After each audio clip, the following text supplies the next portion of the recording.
The easiest thing I've done was to get out from under the labels and to live the life that I live.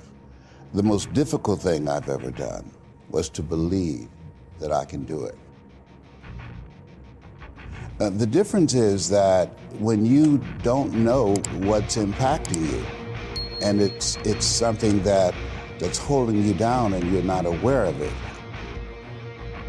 There are things that when you, in my situation, when you live in a dominant culture that is designed to destroy your sense of self and your belief in yourself, and you have to learn ways in which you can begin to connect with this power that you have within yourself to handle where you are. The key is to be constantly in a perpetual process of discovering the truth of who you are and fighting constantly to look for ways in which you can escape the inner conversation. Between ages 0 and 5, we determine what's available to us and what's not available to us. And so that was a defining moment. I knew there are certain things I could not do, certain places I could not go. They used to have signs on Miami Beach that said, Jews, dogs, and coloreds not allowed. And so now you have to operate within the constraints of the dominant society and the things that they've created for you.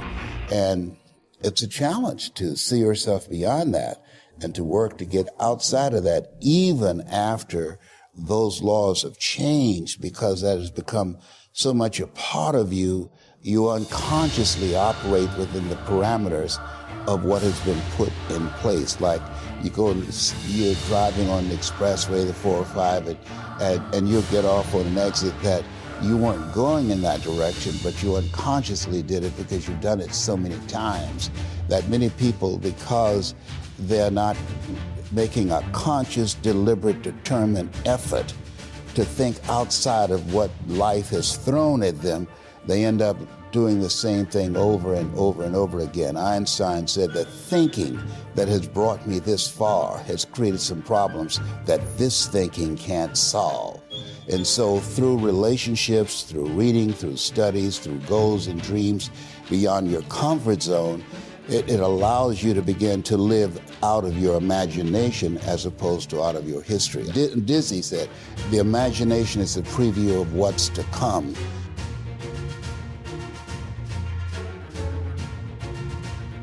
They have to expose themselves to something that will give them a different vision of themselves. And in addition to that, they have to put themselves in a community of what I call OQP, only quality people.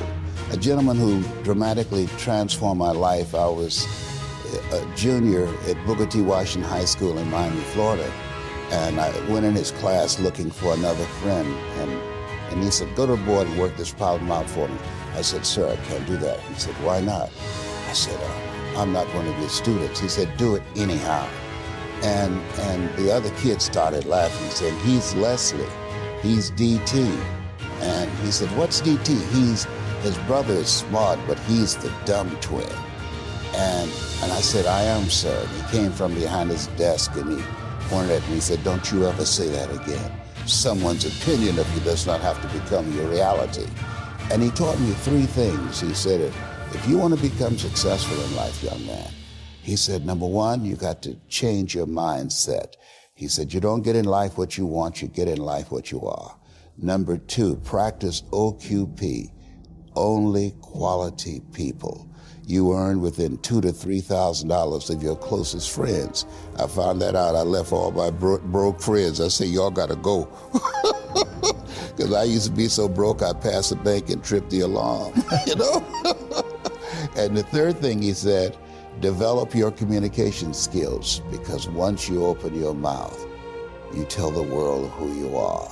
He said, those are 3 major things that you want to work on that will liberate you from living in Liberty City, living in poverty in Overtown.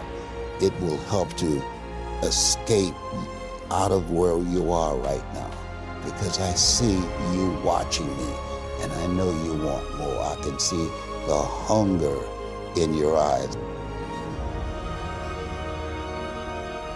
You get hungry by finding something that's you. I believe that all of us are born unique, but most of us die copies. You got to find out what is it that turns you on, what resonates with you.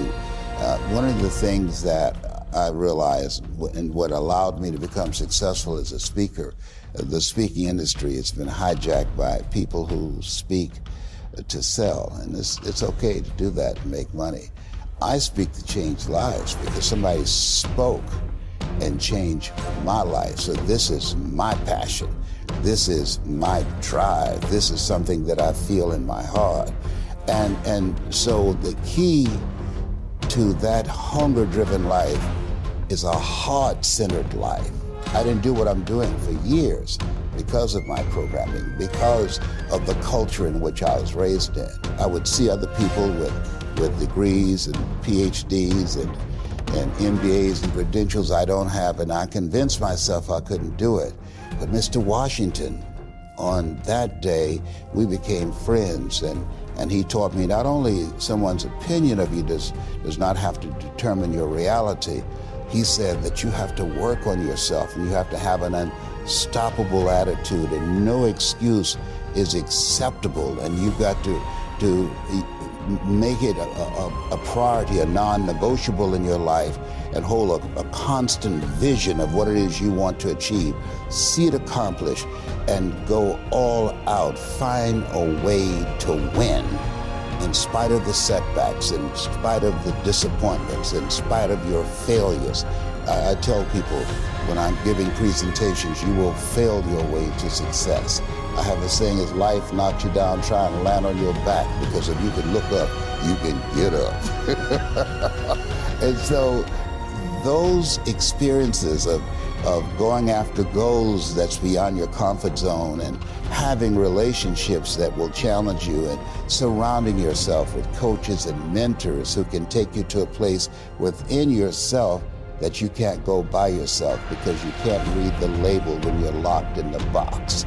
And so those experiences, they challenge you to go to that next level and continue to move forward in your life, doing new and exciting things that eye has not seen, ear has not heard, nor has entered the heart of mankind what God has in store for you when you live a heart-centered life, deciding that you're going to live a life that will outlive you. You're going to live a life that counts, a life that will build a legacy and change the planet. You know, Horace Mann said, we should be ashamed to die until we've made some major contribution to humankind. And so my goal is to make a major contribution to humankind.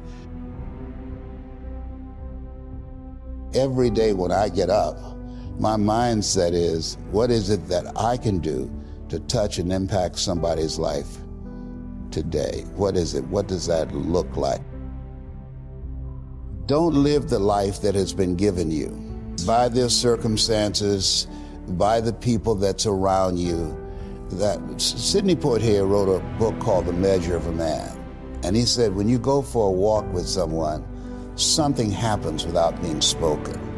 He said, either you adjust to their pace or they adjust to your pace. Whose pace have you adjusted to?